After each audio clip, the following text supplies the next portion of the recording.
Magandang umaga mula sa Pag-asa Weather Forecasting Center. Ito ng ating update sa magiging tayo ng panahon sa susunod na 24 oras. Makikita natin dito sa ating latest satellite images, itong mga kaulapan na umiiral sa southern portion ng ating bansa ay ang patuloy na epekto nitong easterlies o yung hangin na nanggagaling sa Karakatang Pasipiko sa malaking bahagi ng Visayas, portions ng Mimaropa at sa may Mindanao. Samantala, itong shear line na inaasahan rin natin na sa mga susunod na oras within the next 24 hours, magdudulot rin ng mga pag-ulan dito sa ilang portions ng Bicol Region area. Patuloy rin yung pag-iral ng northeast monsoon o yung malamig na hanging amihan dito sa northern and central Luzon. So for Metro Manila and most of Luzon, generally fair weather conditions ang ating mararanasan ngayong araw, pero nandiyan pa rin yung mga tsansa ng usual afternoon to evening na mga rain showers or thunderstorms, especially dito sa area ng southern Luzon, at tsansa namang ng light rains yung ating mararanasan sa Metro Manila and the rest of Luzon.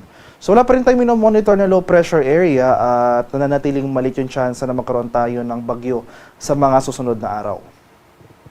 At para naman sa magiging lagay ng ating panahon ngayong araw dito sa Luzon, dahil sa epekto ng shear line, ito yung salubungan ng mainit at malamig na hangin, makakaranas tayo ng mga kaulapan at mga kalat-kalat at pag-ulan at thunderstorms ngayong araw sa mga area ng Camarines Norte, Camarines Sur, at sa may Catanduanes. Samantala, itong nalalabing bahagi ng Bicol Region, particular na sa may Albay, Sorsogon at Masbate, makakaranas rin tayo ng maulap na kalangitan, pero dulot naman yan ng easterlies o yung mainit na hangin galing sa Karakatang Pasipiko.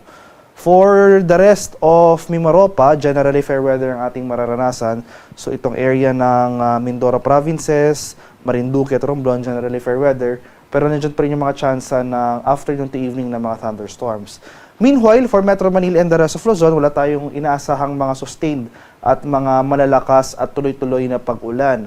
So kung may mga pag-ulan man tayo mararanasan, ito yung mga light rains o yung mga pag-ambon lamang. Dulot yan ng northeast monsoon o yung malamig na hanging amihan. At dahil umiiral yung amihan sa most of northern and central Luzon, asahan pa rin natin yung mababang minimum temperature na posible nating maitala, especially sa bandang madaling araw.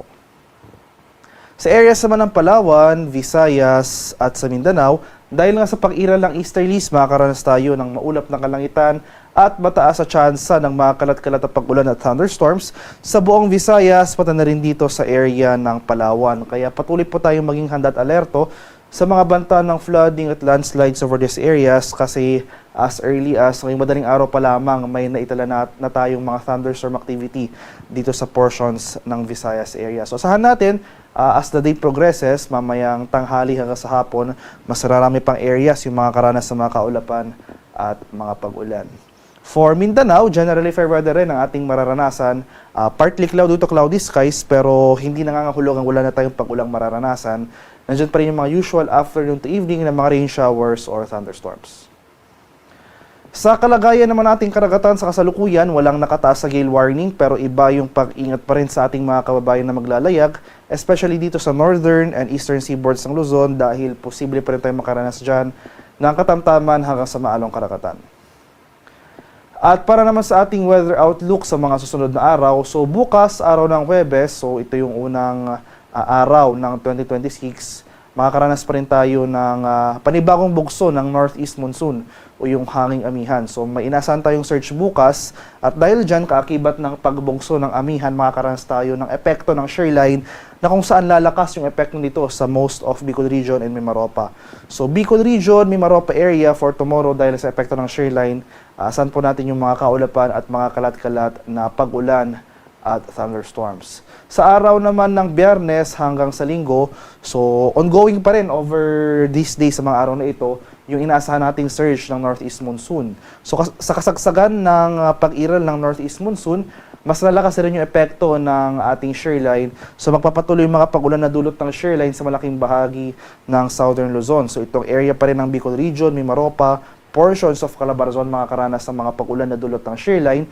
Samantala, ito namang silangang bahagi ng northern and central Luzon, asahan na rin natin yung mga kaulapan at pag-ulan na dulot ng northeast monsoon o yung hanging amihan itong Eastern Visayas rin, itong eastern section ng Eastern Visayas, makakaranas rin ng mga pag-ulan na dulot ng shear line. So sa mga lugar ko pong hindi nabanggit, for Metro Manila, most of northern and central Luzon, pati na rin itong western and central portions ng Visayas, as well as most of Mindanao, ay generally fair weather pa rin ang ating inaasahan in the coming days. So, pero hindi nangangahulugang huwag na tayo magdala ng mga payong. So magdala pa rin tayo ng pananggalang sa ulan dahil andyan pa rin yung mga usual afternoon to evening na mga rain showers or thunderstorms.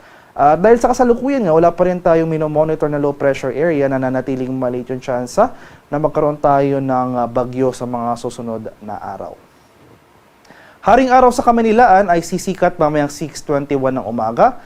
Lulubog naman mamaya sa ganap na 5:37 ng hapon.